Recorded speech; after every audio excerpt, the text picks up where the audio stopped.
ശാലിനി എന്നാട്ട എൻ്റെ സ്വന്തം അമ്മയുടെ പേര്. രണ്ടുപേരുടെയും ഭയങ്കരമായിട്ടുള്ള അടിയാണ് എൻ്റെ ഓർമ്മയിലുള്ള ആ ഒരു സമയം ഇങ്ങനെ ആലോചിക്കുമ്പോൾ. അവരുടെ രണ്ടുപേരുടെയും ഭയങ്കര ഫൈറ്റ് മ്യൂസിട്ടോട്ടെ.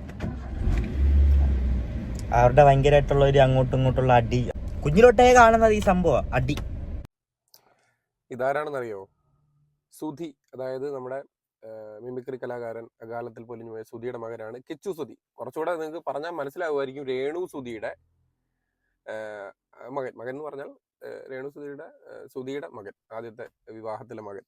ഈ പയ്യൻ കഴിഞ്ഞ ദിവസം വന്നിരുന്നിട്ട് അതിന്റെ ലൈഫ് സ്റ്റോറി എന്നുള്ള രീതിയിൽ കുറെ കാര്യങ്ങൾ പറഞ്ഞിട്ടുണ്ട്. എനിക്ക് തോന്നുന്നത് പറയാൻ കാരണങ്ങളുണ്ട്. അതായത് ഇത് വീഡിയോയുടെ അവസാനത്തിൽ പറയുന്നുണ്ട്, ഈ ഇവന്റെ ഏറ്റവും അടുത്ത് 3-4 സുഹൃത്തുക്കളുണ്ട്. ഈ സുഹൃത്തുക്കളുടെ വീട്ടിൽ പോലും മോശമായി ഇവനെ പറ്റി പറയപ്പെടുന്നു എന്നുള്ളൊരു കാര്യം വരുന്നത് കൊണ്ടാണ് ഇപ്പൊ ഈ ലൈഫ് സ്റ്റോറി പറയേണ്ടി വരുന്നത്. ഇതിനെപ്പറ്റി കുറെ പേര് റിയാക്ഷൻ അതൊക്കെ ചെയ്തു.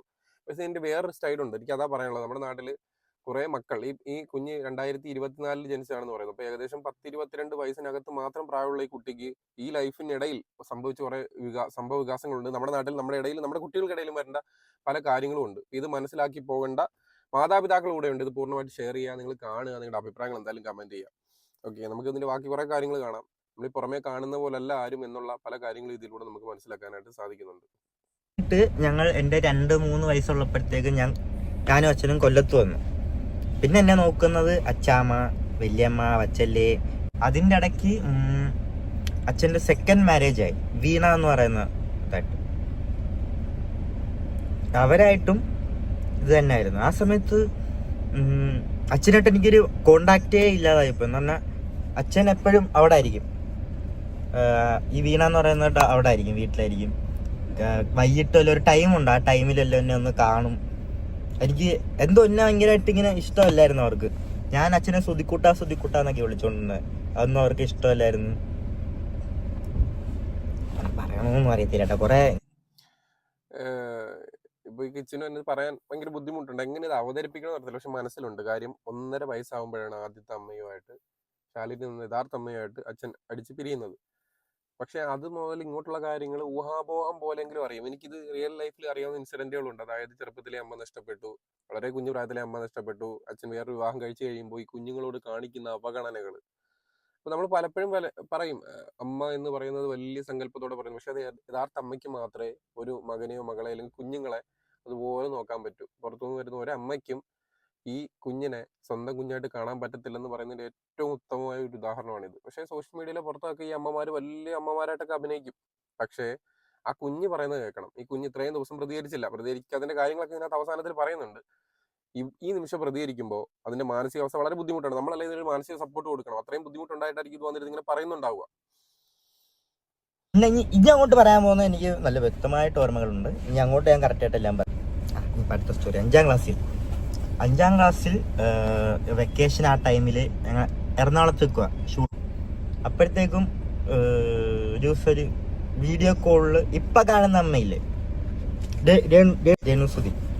രേണുസുധിയുടെ എൻട്രി. അതായത് ഈ പ്രോഗ്രാമും കാര്യങ്ങളൊക്കെ ആയിട്ട് സുധി കൊച്ചിയിലായിരുന്ന സമയത്ത് വീഡിയോ കോളിലേക്ക് വരുന്നു. അമ്മ അവിടെ നിന്ന് വരുന്നു. പിന്നീട് അവരുടെ വിവാഹത്തിലേക്കൊക്കെ പോകുന്നൊരു സംഭവമാണ് പറയുന്നത്. അതിനുശേഷം നമ്മൾ വിചാരിക്കും ഈ കുഞ്ഞിന് അമ്മ ഭയങ്കര സ്നേഹമാട്ടോ. ആ സമയത്ത് ഇതിനെ നല്ല രീതിയിൽ നോക്കുമെന്നൊക്കെ ഒരു പ്രതീക്ഷ ഉണ്ട്, കുഞ്ഞിനും ഉണ്ട്. ആദ്യം അമ്മേനെ വീഡിയോ കോളിൽ കാണുന്ന ആ ടൈമിൽ ഭയങ്കരമായിട്ട് കമ്പനിയായി അമ്മയായിട്ട്. സൂപ്പറായിരുന്നു ആ ടൈമിൽ. അപ്പം അങ്ങനെ ഒരു ദിവസം അമ്മ ഞങ്ങൾ എറണാകുളത്ത് നിൽക്കുമായിരുന്നു. ആദ്യം ഞാൻ കാണാൻ വന്ന് ഇങ്ങനെ കണ്ട് ഭയങ്കരമായിട്ട് കമ്പനിയായി. മനസ്സിലായി? അങ്ങനെ ഒരു ആദ്യമൊക്കെ ഭയങ്കര രസമായിരുന്നു. ഞാൻ ഭയങ്കരമായിട്ട് ഫ്രീ ആയി. ഞാൻ, അച്ഛൻ, അമ്മ, പിന്നെ അവിടുത്തെ രീതിയിൽ അതായത് കൊല്ലത്തായിരുന്നു കിച്ചു നിന്ന്. അതിനുശേഷം കോട്ടയത്തേക്ക് കൊണ്ടുപോയി. ഒന്ന് ആലോചിച്ച് നോക്കണം. ഈ സുധിയോടുള്ള ബന്ധം ആയപ്പോഴത്തേക്കിനും ഈ കുഞ്ഞിനെ വേണമല്ലോ, കുഞ്ഞ് കൂടെ സമ്മതം വേണമല്ലോ. അപ്പൊ രേണു സുധി നല്ല രീതിയിൽ കുഞ്ഞോട്ടൊക്കെ കമ്പനിയായിട്ട് നിന്നു. പക്ഷെ ഈ കമ്പനി എന്തുകൊണ്ട് മുന്നിലേക്ക് കൊണ്ടുപോയില്ല എന്നുള്ള ഒരു വലിയ ചോദ്യമുണ്ട്. ആ കുഞ്ഞിനുണ്ടായ പ്രശ്നം അതാണ്. കൊല്ലത്ത് നിൽക്കുന്നതിനേക്കാൾ കൂടുതൽ ഹാപ്പിനെസ്സും ഫ്രീഡവും എല്ലാം ഈ പറയുന്ന കോട്ടയത്തേക്ക് രേണു സുധി എന്ന അമ്മയുടെ അടുത്തേക്ക് വരുമ്പോൾ കിട്ടുന്നുണ്ട്. പക്ഷെ അത് പോകെ അത് സുധിയെ സ്വന്തമാക്കാൻ, അല്ലെങ്കിൽ സുധിയെ വിവാഹം കഴിക്കാൻ നേരത്തെ ഈ കുഞ്ഞിനോട് കാണിച്ചൊരു സന്തോഷം മാത്രമായിരുന്നു എന്നുള്ളത് ഈ കുഞ്ഞിന്റെ വാക്കിൽ നിന്ന് തന്നെ കേൾക്കുമ്പോൾ നമുക്ക് വലിയ ദുഃഖമാ തോന്നുന്നത്. ഞാൻ അച്ഛനെ എപ്പോഴും കാണുന്നു, അങ്ങനത്തെ ഒരു ഇതായി. പിന്നെ ആ ഒരു ഇത് കഴിഞ്ഞ് ഞങ്ങൾ കോട്ടയത്ത് നിൽക്കുന്നു. കുറച്ച് കഴിഞ്ഞപ്പോഴത്തേക്കും എന്തൊക്കെയോ എല്ലാവരും ഇങ്ങനെ കോട്ടയത്ത് വന്ന് ആദ്യമൊക്കെ സെറ്റപ്പ്, പിന്നെ അങ്ങോട്ട് പോവാ എന്തൊക്കെയോ ഇതാന്ന്. എല്ലാവരുടെ ഒരു സ്വഭാവമൊക്കെ ഒരു മാറ്റം മൊത്തം എന്ന് പറഞ്ഞാൽ ഞാൻ, അച്ഛൻ, അമ്മ, ഋതപ്പൻ, അമ്മയുടെ ചേച്ചി, അളിയൻ, അതായത് രമ്യ ചേച്ചി, അളിയൻ, അവരുടെ 2 മക്കള്, പപ്പ, അമ്മ. ഒരു കാര്യം പറയാൻ വിട്ടു. അപ്പം ഇവരുടെ എല്ലാം ചെലവ് ഈ സുധിയായിരുന്നു നോക്കിക്കൊണ്ടിരുന്നത്. ഇത് നമ്മളാരും പറയുന്നതല്ല, സുധിയുടെ മകൻ, സുധിയുടെ ആദ്യ മകൻ കിച്ചു സുധി പറയുന്ന കാര്യങ്ങളാണ്. ചെറുക്കന് മനസ്സ് പൊട്ടി ബുദ്ധിമുട്ടുണ്ടായിട്ടാണ് വന്നിരുന്ന് പറയുന്നത്. എൻ്റെ ഒരുപാട് ഈ വീഡിയോ ഒരു 36 മിനിറ്റോളം നീളമുള്ള 30 മിനിറ്റിന് മേളിൽ നീളമുള്ള വീഡിയോ ഞാൻ കുറച്ച് ഭാഗം മാത്രമേ ഇത് കാണിക്കുന്നുള്ളൂ. അതിൻ്റെ പേജിൽ ഇത് ഈ വീഡിയോ മൊത്തത്തിൽ ഇട്ടിട്ടുണ്ട്. ഈ വിടാൻ ഉണ്ടായ ഒരു സാഹചര്യം, അതായത് ഒരു അച്ഛനും അമ്മയും നഷ്ടപ്പെടുന്നു, അതിനുശേഷം ഉണ്ടാകുന്ന ജീവിതത്തിലെ ബുദ്ധിമുട്ടുകളൊക്കെ ഈ ചെറുക്കൻ ഇങ്ങനെ പിടിച്ചു വെച്ചിരുന്നിട്ട് അവസാനം പൊട്ടി വരുന്നൊരു സാധനമായി കാണുന്നത്. ഇതിനാരും ദയവ് ചെയ്ത് ട്രോളാനോ നെഗറ്റീവ് അടിക്കാനോ നിൽക്കരുത്. അതിൻ്റെ ബുദ്ധിമുട്ടാണ് ഈ പറയുന്നത്. ഓപ്പോസിറ്റ് നിൽക്കുന്നവർ ഇതിൽ പറഞ്ഞ് കുറ്റം പറഞ്ഞിട്ട് കാര്യമില്ല. അവർക്ക് അവരുടെ സ്വാർത്ഥത കാണുമായിരിക്കും, അവർക്ക് അവരുടെ ശരി കാണുമായിരിക്കും. പക്ഷെ ആ ശരി ഒരിക്കലും ഈ കുഞ്ഞിനെ വെച്ച് നോക്കുമ്പോൾ ഒട്ടും അത് ശരിയല്ല, ഒരു ശരികേടാണ്. ഇങ്ങനെയൊക്കെ നിൽക്കുന്ന സമയത്ത് ഞാനൊന്ന് കൊല്ലത്ത് ചോദിച്ചായിരുന്നു, വിളിച്ച് ഞാൻ കൊല്ലത്ത് വന്ന് നിൽക്കട്ടെ. അപ്പം ഒരു ദിവസം അച്ഛൻ വന്ന് എന്താണെന്നറിയാവോ, ഈ കൊല്ലത്ത് ആദ്യം നിന്ന സമയത്ത് അവിടുന്ന് പുറത്തൊന്നും അങ്ങനെ കളിക്കാൻ പോകാനൊന്നും വിടത്തില്ല, കൊച്ചു കുഞ്ഞല്ലേ. അവിടുന്ന് കോട്ടയത്തേക്ക് വന്നപ്പോൾ നല്ല ഫ്രീഡം കിട്ടി, ഫോണിൽ കമ്പ്യൂട്ടർ കളി വരുന്നു, കുറച്ച് ലഹരിയിലേക്കൊക്കെ പോകുന്നു. എന്നിട്ട് ഈ കുഞ്ഞ് ആ ഫ്രീഡത്തിൽ നിന്ന് പോലും തിരിച്ച് കൊല്ലത്തേക്ക് പോകണമെന്ന് ആഗ്രഹിക്കുമ്പോൾ എന്താണ് അവിടുന്ന് കിട്ടുന്നതെന്ന് ആലോചിക്കണം. ഈ പുതിയ അമ്മയുടെ ഭാഗത്തുനിന്ന് ഒരു സ്നേഹം കിട്ടുന്നില്ല, അവിടുന്ന് ഒരു പരിഗണന കിട്ടുന്നില്ലെന്ന് ആലോചിച്ചിട്ടാണല്ലേ കുഞ്ഞ് തിരിച്ച് കൊല്ലത്തേക്ക് പോകണമെന്ന് ആഗ്രഹിക്കുന്നത്. അതും 5ാം ക്ലാസ് കഴിഞ്ഞ ആ പ്രായം, എന്തോ പ്രായമുണ്ട്. നാളെ ഷൂട്ടുണ്ട്, ഒരു ഫ്ലവേഴ്സിന്റെ പ്രോഗ്രാം ഉണ്ട്, നീ വരണ്ട, അച്ഛനങ്ങ് പൊക്കോളാം. അമ്മക്ക് അതും ഇതൊക്കെ ഓരോ പ്രശ്നങ്ങളായിരുന്നു, എന്നെ കൊണ്ടുപോകുന്നത് ഷൂട്ടിന്, ഞങ്ങൾ 2 പേരും പോകുന്നത്. അതൊന്നും അമ്മയ്ക്ക് അങ്ങനെ വലിയൊരു താല്പര്യമില്ലാത്ത സംഭവമൊക്കെ ആയിരുന്നു. അതിൻ്റെ ഇടയിൽ അടിക്കുണ്ടായിട്ടുണ്ട്. എന്തോ ആർക്കും എന്നെ അങ്ങോട്ട് ഇഷ്ടമല്ലേ, എന്തൊക്കെയോ നടക്കുന്നു. ആ ഒരു പോയിന്റ് വലിയ നമുക്ക് വിഷമം തോന്നി. ആദ്യത്തുള്ള അമ്മ പോകുന്നു, രണ്ടാമത് വരുന്നവർക്ക് ഈ കുഞ്ഞിനോട് സ്നേഹം കാണിക്കുന്നില്ല, മൂന്നാമത് രേണു സുധി എന്ന് പറയുന്ന ഒരു കഥാപാത്രം വരുന്നു. അത് നമ്മൾ നോക്കുമ്പോൾ എന്താ ഭയങ്കര സ്നേഹമല്ലേ നമ്മളോട് കാണിക്കുന്നത്, ഈ കുഞ്ഞിനോട് കാണിക്കുന്നതായിട്ട് നമ്മൾ മീഡിയയിലൊക്കെ കാണുന്ന ഭയങ്കരമാണ്. അന്നും ഇന്നും ഈ കുഞ്ഞ് പ്രതികരിച്ചിട്ടില്ല. അപ്പോൾ പലരും ചോദിക്കും എന്തുകൊണ്ട് പ്രതികരിക്കുന്നില്ല. പ്രതികരിക്കുന്നതിന് കാരണങ്ങളുണ്ട്. ഇതിനെ പറഞ്ഞ് പേടിപ്പിച്ച് നിർത്തിയിരുന്നതാ. നീ ഇങ്ങനെ പറഞ്ഞു കഴിഞ്ഞാൽ നിന്റെ പല കാര്യങ്ങളും പുറത്തു വരുമെന്നൊക്കെ ഉള്ള രീതിയിൽ അത് അവസാനം പറയുന്നുണ്ട്. അത് എനിക്ക് മനസ്സിലായത് ഇനി അതാണ്. അപ്പൊ അങ്ങനെ പേടിപ്പിച്ച് നിർത്തിയിരുന്നു. പക്ഷെ എന്നും മൂടി വെക്കാൻ പറ്റത്തില്ല, മറച്ചു വെക്കാൻ പറ്റത്തില്ല. അത് പുറത്തു വരും, ആ കുഞ്ഞ് പൊട്ടി പുറത്തു വരും. ഞാൻ ആലോചിക്കുന്നുണ്ടായിരുന്നു, കുഞ്ഞ് അന്ന് ഒരു വിഷാദം പോലെ ഒരു സൈലന്റ് ആയിട്ട് ഇതെന്നെ പറയുന്നത് ഇൻട്രോവേർട്ട് ആണ്. പല കാര്യങ്ങളും പറയാൻ പറ്റാതെ പിടിച്ച് കെട്ടപ്പെടുന്ന ഒരു അവസ്ഥയാണെന്ന് തോന്നിയിട്ടുണ്ട്. ആരൊക്കെയോ വരുന്ന എൻ്റെ അടുത്ത്, എന്തൊക്കെയോ ഒരു സിനിമയിലൊക്കെ നടക്കത്തില്ല, അതുപോലെ ഇങ്ങനെ നടക്കുന്നു. ആരൊക്കെ വന്നിട്ട് എന്നെ ഒരു വണ്ടിയിൽ കയറ്റി ഇങ്ങനെ കൊണ്ടുപോകുന്നു, പൊക്കോണ്ടിക്ക. അതിനിടയ്ക്കുള്ള ഒരു ഇത് പറഞ്ഞുതരാം. വണ്ടി പൊക്കോണ്ടിരിക്കുമ്പം ഇവര് നേരെ ഒരു, എനിക്ക് അപ്പോഴും എൻ്റെ മനസ്സിലെ വിചാരം എന്ന് വെച്ചാൽ ചെല്ലണം. അപ്പോഴത്തേക്കും കാറിങ്ങനെ പൊക്കോണ്ടിരിക്കുന്നടുത്ത് ഇവര് അടിച്ചുപൊളിയാ പോകുന്ന വഴിക്ക്. ഒരു 5 സ്റ്റാർ ഹോട്ടലിൽ ഞാൻ ഇങ്ങനെ ഇരിക്കുക, എന്തോ ചെയ്യണമെന്ന് അറിയത്തില്ല. എനിക്ക് എൻ്റെ മനസ്സിലെ വരുന്നതെന്ന് വെച്ചാൽ ഞാൻ അങ്ങോട്ട് എന്തോ ചെയ്യും. ഋതപ്പനെ ഇങ്ങനെ നിൽക്കുക, ഇവര് 5 സ്റ്റാർ ഹോട്ടലിൽ കയറി ഫുഡ് കഴിക്കുന്ന, എൻ്റെ തുപ്പലിറക്കാൻ പറ്റുന്നിരിക്കണേ. അപ്പോഴും ഈ കുഞ്ഞ് ചിന്തിക്കുന്നത് ഇനി അങ്ങോട്ട് മുന്നോട്ട് എങ്ങനെ ചെയ്യും, ഋതപ്പനെ എങ്ങനെ നോക്കും. ഋതപ്പൻ എന്ന് പറയുന്നത് സുധിക്കും രേണു സുധിക്കും ഉണ്ടായ കുഞ്ഞാണ്. അപ്പൊ ഇതിന് ആ ചിന്തയുണ്ട്. അതായത് ഈ എൻ്റെ അമ്മ എന്നെ ജനിപ്പിച്ച അമ്മയല്ല, ഇപ്പൊ അമ്മ വേറെയാണ്, അവരെന്നെ പരിഗണിക്കുന്നില്ല എന്നൊന്നും ഈ കുഞ്ഞ് ചിന്തിക്കുന്നില്ല. ആ കുഞ്ഞ് അപ്പോഴും ആ കുഞ്ഞിനോട് സ്നേഹമുണ്ട്. അതാലോചിക്കണം, അവിടെയാണ് അത് ചേഞ്ച് മനസ്സിലാക്കേണ്ടത്. അല്ലെങ്കിൽ ഈ അമ്മയുടെ മകനാണല്ലോ അതിനോട് ഞാൻ സ്നേഹം കാണിക്കണ്ടല്ലോ എന്ന് ചിന്തിക്കുന്നില്ല. അച്ഛൻ മരിച്ചു കിടക്കുന്ന സമയത്ത് ഒരു ഹോട്ടലിൽ കയറിയിട്ട് സ്റ്റാർ ഹോട്ടലിൽ കയറി ഫുഡ് കഴിക്കുമ്പോൾ ഈ കുഞ്ഞ് ചിന്തിക്കുന്നത് എന്താണെന്നറിയോ, ഋതപ്പനെയും ഇനി ഞാൻ എങ്ങനെ മുന്നോട്ട് നോക്കും, അച്ഛനില്ലല്ലോ, ഇനി ഞാനും ഈ ഋതപ്പനെ എങ്ങനെ ആര് നോക്കും എന്നുള്ള ചിന്തയാണ് ഈ കുഞ്ഞിന്റെ മനസ്സിൽ. അതുപോലും കാണാൻ ഇപ്പോഴത്തെ പല ആളുകൾക്കും, അല്ലെങ്കിൽ ഇപ്പൊ പരിഗണിച്ചുകൊണ്ടിരുന്ന പലർക്കും കഴിഞ്ഞില്ല എന്ന് പറയുമ്പോൾ വലിയ ദുഃഖം തോന്നുന്നുണ്ടേ. പോകുന്ന വഴിക്ക് ഒരു ന്യൂസ് ഇട്ടേക്കുക, ന്യൂസിനകത്ത് കണ്ട്. പക്ഷെ എനിക്ക് അപ്പോഴും എനിക്ക് അങ്ങോട്ട് ഇതെല്ലാം പരിപാടിയെല്ലാം സംഭവം എല്ലാം കഴിഞ്ഞു. അപ്പോഴത്തേക്ക് ഈ പള്ളിക്കാരും ഈ പപ്പ അമ്മയുടെ അച്ഛൻ കൂടെ ഒരു ബില്ല് റെഡി ആയിക്കൊണ്ട് എൻ്റെ കൈ കൊണ്ട് തന്നു. 1,80,000 രൂപ അങ്ങാണ്ട് മൊത്തം അച്ഛൻ്റെ സംഭവങ്ങളെല്ലാം ഇതാക്കിയതിന് 1,80,000 രൂപ ബില്ലെന്ന് പറഞ്ഞിട്ട് ഞാനും മായില വർക്ക് ചെയ്യുന്ന ഒരു ചേട്ടനാണ്, ആ ചേട്ടനും കൂടെ വന്ന് ഞങ്ങൾ ഇതൊക്കെ ചെയ്തിട്ടുണ്ട്. അതെല്ലാം അവിടെ ഇവിടെ പോയി എല്ലാവരും ബില്ല് റെഡിയാക്കി 89,000 രൂപ എങ്ങാണ്ടാന്ന് തോന്നുന്നു മൊത്തം.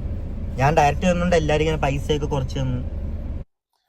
1,80,000 രൂപ വരുന്ന ബില്ല് ഏകദേശം 1 ലക്ഷത്തോളം കുറച്ച് കൊടുത്തു കുഞ്ഞ്. എന്നിട്ട് ഈ പയ്യന്റെ കാര്യം കുഞ്ഞെന്ന് ഞാൻ പറഞ്ഞ കാര്യമുണ്ട്. ആ സമയത്ത് ഇത് എനിക്ക് തോന്നുന്നു +2 മറ്റോ പഠിക്കുക, കൂടി പോയി കഴിഞ്ഞാൽ 17, 18, 19 വയസ്സ് മാത്രമുള്ള സമയത്തെ കാര്യം പറയുന്നത്. ഇതാണ് നടന്നിട്ട് അനൂപ് എന്ന് പറയുന്ന ഒരു പുള്ളിക്കാരനുണ്ട്, 24 അതുപോലെ മായയിലുള്ള ഒരു ഹെൽപ്പ് ചെയ്തിട്ടുണ്ട്. ഈ പറയുന്ന രേണുസുതിയുടെയും അവരുടെ വീട്ടുകാരുടെ കൂടായിരുന്നല്ലോ ഇത് ഇവർ നിന്നേ. അവരാരും ഇതിനു വേണ്ടിയിട്ട് വന്നതായിട്ട് കുട്ടി പറയുന്നില്ല. അവർ ബില്ലുണ്ടാക്കി കൈ കൊടുത്തു. ഈ കുഞ്ഞ് ഈ പ്രായത്തിൽ എല്ലായിടത്തും നടന്ന് ചോദിച്ച് 1 ലക്ഷം രൂപയോളം കുറപ്പിച്ച് ആ ബില്ല് അവരടച്ചു, മറ്റേ 24 അടച്ചും കൊടുത്തു. ആലോചിച്ച് നോക്കണം ഇതിന്റെ അവസ്ഥ. അച്ഛൻ മരിച്ചവിടെ കിടക്കും, ഇതിന് മുന്നോട്ട് അങ്ങനെ പോകണമെന്ന് അറിയാൻ പറ്റത്തില്ല. കുഞ്ഞു പ്രായത്തിൽ അത്രത്തോളം മനസ്സ് കല്ലായ കുഞ്ഞ് വളരുന്നത്. പക്ഷെ ഇത് നല്ല ലെവലിൽ എത്തണം മോനെ. എനിക്ക് പറയാനുള്ള അത്രയും കാര്യമുള്ളൂ.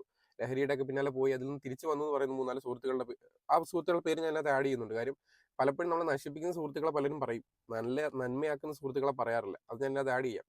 നല്ല ലെവലിൽ എത്തണം, അതേ പറയാനുള്ളൂ ഈ അവസരത്തിൽ. വേറെ ഒരു അലവലാദികളെ നോക്കി നിൽക്കരുത്, ആരും കൂടെ കാണത്തില്ല. അത് ഞാൻ ഇട്ട് കൊടുത്ത് ഫ്ലവേഴ്സ്. അത് അനൂപേട്ടൻ എല്ലാവരും കൂടെ ചെയ്ത് അതെല്ലാം പൈസ എല്ലാം. ഡ്രഗ്സിനോട് ഭയങ്കരമായിട്ട് ഞാൻ അഡിക്റ്റ് ആയിപ്പോയി ആ ടൈമിൽ. എനിക്ക് എന്തോ ചെയ്യാൻ ഒരു ഒറ്റയ്ക്ക് ഇരുന്ന് കഴിഞ്ഞാൽ പോകുന്നു. രാവിലെ എണീറ്റ് കഴിഞ്ഞാൽ അന്ന് ഞാൻ +2 ഇതായിട്ട് പഠിക്കുക. +2 അപ്പോൾ ആ ഒരു പ്രായമുള്ളൂ, ഞാൻ പറഞ്ഞില്ലേ 17, 18 വയസ്സ് കാണുമായിരിക്കും. ഓപ്പൺ കോഴ്സ് എടുത്ത് +2 ഒക്കെ ആ ടൈമിൽ നിർത്തിയത്. എന്നിട്ട് ഞാൻ ഓപ്പൺ കോഴ്സ് എടുത്ത് വീണ്ടും +2 പഠിക്കും. ക്ലാസ് കഴിഞ്ഞ് കഴിഞ്ഞാൽ എന്നെ ഒന്ന് ഫോൺ വിളിക്കാനോ എൻ്റെ കാര്യങ്ങളൊന്നും ചോദിക്കാനോ, നീ എവിടാ കഴിച്ചാ, അങ്ങനെ ആ ഒരു അവസ്ഥ വലുതാണ്. അച്ഛനില്ല, അമ്മ എന്ന് പറയുന്ന 3 പേര് വന്ന് ഇവരാരും കുഞ്ഞിനെ പരിഗണിക്കുന്നില്ല എന്ന് പറയുമ്പോൾ അത് ലഹരിയിലേക്ക് പോയതിൽ നമുക്ക് പേരന്റിങ് ആണ് കുഞ്ഞിനെ നേരെ കൊണ്ടുവന്നതെന്ന് പറയും. അച്ഛനായിരുന്നു ഒരുപാട് സ്നേഹം ഉണ്ടായിരുന്നു, അച്ഛൻ വിളിക്കും, എവിടെ പോലും കൊണ്ടുപോകുക ചെയ്യും. അച്ഛൻ ഇല്ലാതായി കഴിഞ്ഞപ്പോൾ അതിനെ പരിഗണിക്കാനും പറയാനോ നോക്കാനോ ആരുമില്ല. ആ ഒരു അവസ്ഥ വലിയൊരവസ്ഥയാണ്. അത് ഈ പറയുന്ന ഫെയിം ഉണ്ടാക്കി നടക്കുമ്പോൾ രേണുസുതി, എനിക്ക് നിങ്ങളോട് പറയാനുള്ളത്, നിങ്ങളെ ചീത്ത പറയാനോ കുറ്റം പറയാനൊന്നും ഞാൻ ആളല്ലെന്ന് പറയാൻ നിങ്ങളോളം എനിക്ക് താഴാൻ പറ്റത്തില്ല. അതുകൊണ്ടാണ് ഇത്രത്തോളം ഉണ്ടാക്കി ഇങ്ങനെ കറങ്ങി തിരിഞ്ഞ് നടക്കുമ്പോൾ ഞാൻ വളരെ ആത്മാർത്ഥമായിട്ട് പറയട്ടെ, ഈ രേണുസുതി, ഈ സുധി എന്ന പേര് നിങ്ങളുടെ കൂടെ ഉള്ളത് കൊണ്ടാണ് നിങ്ങൾ ഇത്ര ഈ ഒരു ലെവലിൽ എത്തിയത്. അദ്ദേഹത്തിന്റെ ഒരുപക്ഷെ മരണശേഷമാണ് നിങ്ങൾക്ക് ഈ പറയുന്ന രീതിയിലേക്ക് വളരാൻ കഴിഞ്ഞത്.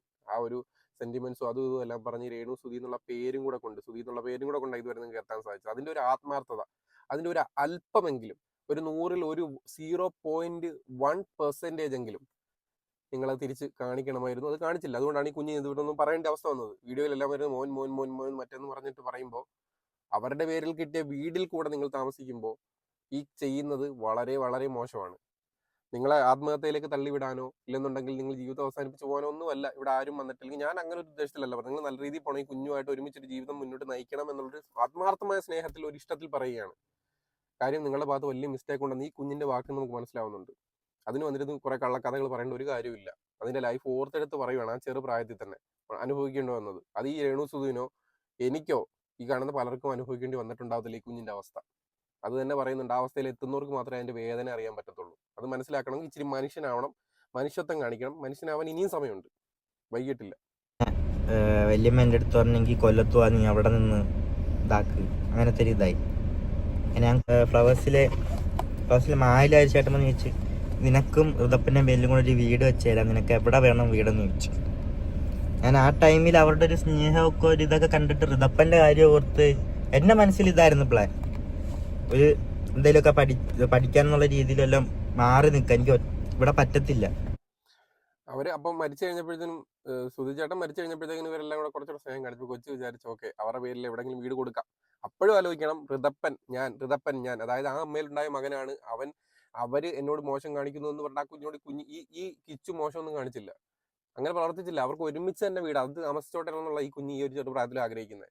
പക്ഷെ അത് ഈ രേണുസുതി മനസ്സിലാക്കാതെ പോയി എന്ന് ആലോചിക്കുമ്പോൾ പ്രേക്ഷകൻ ഈ വിഷയങ്ങളെല്ലാം അറിയുന്ന ഒരു സാധാരണക്കാരൻ്റെ ഇതിൽ വലിയ വിഷമം എനിക്കുണ്ട്.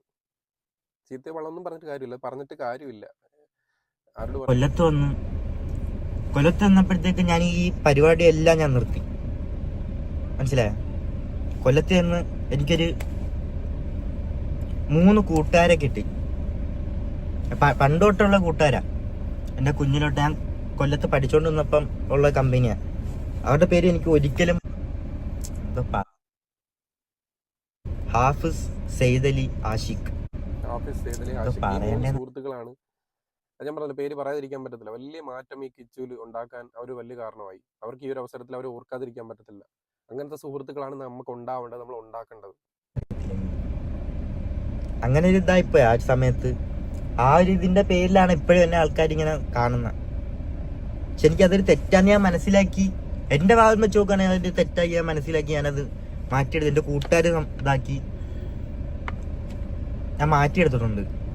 പക്ഷെ ആ പേരാണ് എന്നെ ഇപ്പോഴും ഇട്ട് ഇങ്ങനെ ഒരു എന്താ ഭീഷണിപ്പെടുത്താന്നൊക്കെ പറയത്തില്ലേ, ആരും ചെയ്യുന്നതല്ല. ഇപ്പം ഇങ്ങനെ മീഡിയാസ് ആണെങ്കിലും ഇങ്ങനെ മൊത്തം പറയത്തില്ലേ, ഇങ്ങനെ സംസാരിച്ച് നോക്ക് നിന്റെ കഥകൾ മൊത്തം. അതായത് നീ സംസാരിച്ച് നോക്കുന്നതിന്റെ കഥകൾ മൊത്തം പുറത്ത് വരുമെന്നുള്ളൊരു രീതിയിലുള്ള ഒരു ഭീഷണി, അത് കുഞ്ഞ് പറയാതെ പറയുന്നതായിട്ട് എനിക്ക് തോന്നി. അതായത് ഈ ലഹരിയും കാര്യങ്ങളൊക്കെ പോയിട്ടുണ്ടല്ലോ, ഇത് പല ആളുകൾക്കും അറിയാമല്ലോ. അപ്പൊ നീ എന്തെങ്കിലുമൊക്കെ കാര്യങ്ങൾ വിളിച്ച് പറയുകയാണെങ്കിൽ ഇതൊക്കെ മീഡിയയിൽ വരുമെന്നുള്ളൊരു ധ്വനി ഈ കുഞ്ഞിനെ ധരിപ്പിച്ചിട്ടുണ്ടായിരുന്നു. പക്ഷെ ഇത് എല്ലാം നിർത്തി. ഇനി ആരെന്ത് മാങ്ങാത്തൊലി പറഞ്ഞാലും എന്ത് തേങ്ങാക്കൊല പറഞ്ഞാലും ഈ കൊച്ചിനൊരു പ്രശ്നമില്ല. മാത്രമല്ല ഇതിന്റെ അവസ്ഥ നമുക്ക് ഏകദേശം മനസ്സിലാവും. അത് എന്തോരം വിഷമിച്ചാണ് ഒരു കാര്യം പറയുന്നതെന്ന്. സ്വന്തം അമ്മ ആദ്യം അച്ഛനുമായി വഴക്കിട്ട് പോകുന്നു, അതിനുശേഷം വേറെ അമ്മ വരുന്നു, അവർ നിൽക്കുന്നില്ല, അതിനുശേഷം പിന്നീട് അമ്മ വരുന്നു, ആ അമ്മ അച്ഛന്റെ റീച്ച് മാത്രം വെച്ച് മുന്നിലേക്ക് പോയിക്കൊണ്ടിരിക്കുന്നു. കുഞ്ഞ് പറയും, അത് പറയുന്ന കാര്യങ്ങൾ നമുക്ക് കേൾക്കാതിരിക്കാൻ പറ്റത്തില്ല, അത് പുറത്തേക്ക് കൊണ്ടുവരാതിരിക്കാൻ പറ്റത്തില്ല. ഇങ്ങനെ ഈ അനുഭവം ഉണ്ടാവുന്ന ഒരുപാട് കുഞ്ഞുങ്ങൾ നമ്മുടെ സമൂഹത്തിലുണ്ട്, നമ്മുടെ കുടുംബത്തിലൊക്കെ ഉണ്ടാവും. ഇവരെ നേരെ ഒന്നും നിങ്ങൾ ചെയ്യണ്ട. ഈ പറഞ്ഞ അച്ഛനില്ലാതായതാണെങ്കിലും ഈ അമ്മ ഇല്ലാതായതാണെങ്കിലും നിങ്ങൾ ഈ വരുന്ന രണ്ടാനമ്മമാര് നിങ്ങൾക്ക് ഒന്നും വേണ്ട, അതിനെ വലിയ സ്നേഹമൊന്നും കൊടുക്കണ്ട, നിങ്ങൾ ഉപദ്രവിക്കാതിരുന്നുകൂടെ? വളരെ സിമ്പിൾ ആയിട്ട് നിങ്ങളൊന്നും ഉപദ്രവിക്കാതെ ഇരുന്നുകൂടെ? ഞാൻ വളരെ സിമ്പിൾ ആയിട്ട് പറയട്ടെ, നിങ്ങൾ ഈ രേണുസുത് ഇന്ന് ഈ കാണുന്ന പ്രൗഢിയും ഗ്ലാമറും ഗ്ലാമറസ് ലോകവും എല്ലാം മാറിയിട്ട് നാളെ നിങ്ങൾക്കും ചിലപ്പോൾ വയസ്സാവും, ചിലപ്പോൾ അല്ല വയസ്സാവും, നിങ്ങൾക്കും പ്രായമാവും. നിങ്ങളുടെ പ്രായാവസ്ഥ നിങ്ങൾക്ക് എത്രത്തോളം ആരോഗ്യം ഉണ്ടാവും, എത്രത്തോളം നല്ല രീതിയിൽ മുന്നോട്ട് പോകാൻ അന്ന് ആര് കൂടെ ഉണ്ടാവും നിങ്ങൾക്ക് ഒന്നും പറയാൻ പറ്റത്തില്ല. പക്ഷേ ഈ പറയുന്ന കിച്ചു എന്ന് പറയുന്ന കിച്ചു സുതി ആയിരിക്കും ഒരു പക്ഷെ നിങ്ങളുടെ ആ ഒരു വാർദ്ധക്യത്തിൽ, നിങ്ങളുടെ ബുദ്ധിമുട്ടിൽ, നിങ്ങളുടെ പ്രശ്നങ്ങളിൽ നിങ്ങളുടെ കൂടെ ഉണ്ടാവുക. നിങ്ങൾക്ക് കുറെ വയസ്സ് കഴിയുമ്പോഴേ ഇതുപോലത്തെ ആരോഗ്യത്തോടെ എണീച്ച് നിൽക്കാനോ നടക്കാനോ ഒന്നും പറ്റിയെന്ന് വരത്തില്ല. ചിലപ്പോൾ കിടക്കുന്നിടത്ത് കിടന്ന് തൂറുന്ന അവസ്ഥ ചിലപ്പോൾ ഉണ്ടായി പോകും. അങ്ങനത്തെ ആരോഗ്യ അവസ്ഥകൾ ഉണ്ടാകുന്ന ഒരുപാട് ആളുകളുണ്ട്. അങ്ങനൊന്നും വരാതിരിക്കട്ടെ, ഞാൻ പറയട്ടെ. ആ ഒരു അവസരത്തിൽ ഒരു പക്ഷെ നിങ്ങൾ ഇന്ന് അവഗണിച്ച് തള്ളി ഈ കിച്ചുവെ കൂടെ ഉണ്ടാവത്തുള്ളൂ. ആ ബോധം അല്പമെങ്കിലും ഉണ്ടെങ്കിൽ തിരിച്ചു വിളിക്കാൻ ഇനിയും വൈകിട്ടില്ല, ഒട്ടും വൈകിട്ടില്ല. ഇനിയും നിങ്ങൾക്ക് തിരിച്ചു വിളിക്കാം, ആ കുഞ്ഞിന്റെ അടുത്തേക്ക് പോകുന്ന ആശ്വസിപ്പിക്കാം. നിങ്ങൾ എന്തൊക്കെ പറഞ്ഞാലും ഇതിന്റെ മനസ്സിൽ പറഞ്ഞ ഈ കാര്യങ്ങൾ പറഞ്ഞത് തന്നെയാണ്. അതിനിപ്പോ ന്യായീകരിച്ചിട്ടോ ഇത് അങ്ങനല്ല ഇങ്ങനല്ല. ഒരു പക്ഷെ ഈ എല്ലാവരും മരണസമയത്ത് പോയപ്പോ സ്റ്റാർ ഹോട്ടലിൽ ഫുഡ് കഴിച്ചു എന്ന് പറയുന്നു. രേണുസ് അതിലുണ്ടെന്ന് ഞാൻ ഒരിക്കലും വിശ്വസിക്കുന്നില്ല, അവരങ്ങനെ ചെയ്തെന്ന് വിശ്വസിക്കുന്നില്ല. പക്ഷേ ഇതെല്ലാം ഈ കുഞ്ഞിന്റെ മനസ്സിൽ, അവരുടെ വീട്ടുകാർ അങ്ങനെ ചെയ്തു എന്നുള്ളത് മനസ്സിൽ പതിഞ്ഞപ്പോൾ അതിനെ ന്യായീകരിച്ച് മെഴുകേണ്ടതിനും ആ 22 വയസ്സുള്ള ഒരു കൊച്ചാണ്. അതിരുന്ന് പറയുമ്പോൾ ഒന്ന് ചേർത്ത് പിടിക്കുക, ഒന്ന് കെട്ടിപ്പിടിക്കുക, ഒന്ന് മോനെന്ന് വിളിക്കുക, കൂടെ നിർത്തുക, അല്ലെങ്കിൽ അവിടെ നിന്നോട്ടെ, വല്ലപ്പോഴും ഒന്ന് വിളിക്കുക, സ്നേഹത്തോടൊന്ന് സംസാരിക്കുക. അതിനുള്ള പരിഗണനയെങ്കിലും നിങ്ങൾ കാണിച്ചില്ലെങ്കിൽ പേരിന്റെ കൂടെ വാലായിട്ട് സുതി എന്ന് വെച്ചുകൊണ്ട് നിങ്ങൾ ഇത്രയും ഉണ്ടാക്കിയ റീച്ച് കൊണ്ട് ഒരു ഗുണവും നിങ്ങൾക്ക് ഉണ്ടാവത്തില്ല. ആത്മാർത്ഥതയുടെ ഒരു അണികയെങ്കിലും ഒരു തരിയെങ്കിലും മനസ്സിന്റെ കോണിൽ എവിടെയെങ്കിലും ഉണ്ടെങ്കിൽ ഇനിയും വൈകിട്ടില്ല കുഞ്ഞിനെ തിരിച്ചു വിളിക്കാൻ, അതിനെ കൂടെ നിർത്താൻ. കാര്യം ആ മകന്റെ അച്ഛന്റെ ഒരു റീച്ചിന്റെ, അല്ലെങ്കിൽ അദ്ദേഹത്തിന്റെ മരണശേഷം ഉണ്ടായ റീച്ചാണ് നിങ്ങൾ ഈ ലെവലിൽ നിർത്തിക്കൊണ്ടിരിക്കുന്നത്. അത് താൽക്കാലികമായിട്ട് ഞാൻ ആ വിഷയം മാത്രം പറഞ്ഞുകൊണ്ട് വൈൻഡപ്പ് ചെയ്യുന്നു. കുറ്റപ്പെടുത്താനോ പറയാനോ ഒന്നുമല്ല. ഒന്നിച്ച് ജീവിച്ച് കാണണം. നിങ്ങൾ ആ കുഞ്ഞിനൊരു അച്ഛനോ ഇല്ല, അമ്മയായിട്ട് നിങ്ങൾക്ക് ഇനി നിൽക്കാൻ പറ്റും, വേറെ ആർക്കും പറ്റത്തുമില്ല. ഇനി ഒരു അമ്മയും കൂടെ വരാൻ പറ്റത്തില്ല. അപ്പൊ അതുകൊണ്ട് നിങ്ങൾ അതിനെ പരിഗണിക്കുക, ആ സ്നേഹം കൊടുക്കുക. താൽക്കാലികമായിട്ട് വൈൻഡപ്പ് ചെയ്യുന്നു. It's me Althaf. വെട്ടിയിട്ടാലും പൊട്ടി മുളയ്ക്കണം.